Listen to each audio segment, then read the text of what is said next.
Hello, okay, so today we're going to be talking about the letters of John, 1st, 2nd, and 3rd. And they're said to be written by the Apostle John, so one of Jesus' disciples. The disciple whom Jesus loved is what he calls himself.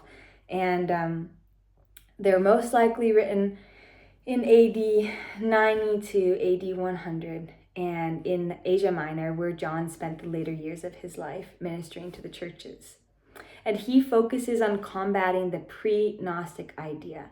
And so pre-Gnostic ideas were circulating, basically that you're not really a sinner. And so there's these two ideas that the body is separate from the soul. So either you need to be super strict with your body, which is asceticism, or you can indulge in anything with your body because it's actually just the spirit that matters.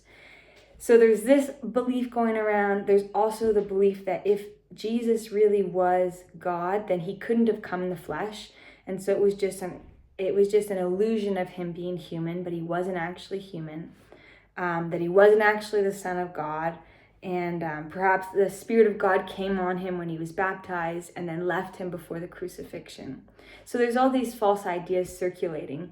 And John wants to correct them in love and in truth and say that actually Jesus is the way to eternal life. And so don't be swayed by these false teachers and these false teachings, but stay rooted, abide in Jesus. And his main message, if you read his epistles and the Gospel of John, is love. He writes love so many different times, and he focuses in a really beautiful way. He says, I'm not writing you a new commandment, but an old commandment. But he calls it a new commandment because he says we are called to love each other afresh every single day. And so that's a beautiful thing to think about today. How do we love? How do we encounter Jesus' love? How do we use Jesus' love as an example to love others every single day? And and so as you read his letters, I encourage you to look into that. Like, what does it look like to love? What does truth look like? And John gives a lot of examples.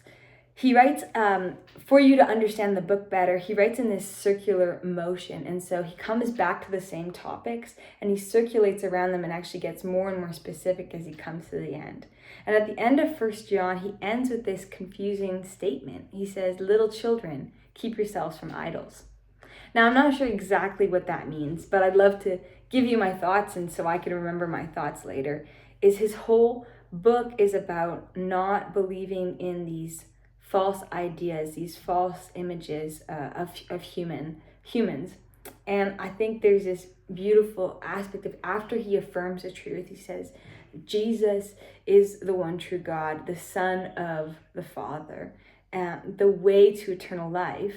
And then he says, keep yourself from idols. And I think these idols represent different ways of thinking.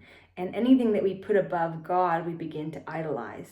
And so just this final warning of abide in Jesus. Anyways, those are my thoughts on it. It could be wrong, but I encourage you to look into it for yourself. There's so many nuggets here talking about how perfect love casts out fear, how God is love, how God loved us first so that we can love. And a major takeaway from these three books is that you can tell who's following Jesus based off of the fruit of love in their life. And so if they are not loving one another, then they are not from Jesus. And we can only love fully because of God's love for us. So yeah, these books are so much more that we could get into and talk about. 2nd and 3rd John are written to... 2nd John is written to the elect lady. Who is that? Potentially a church. 3rd John is written to Gaius. We don't know exactly who that is. Gaius was a really popular name. But mostly this message is stand firm in love.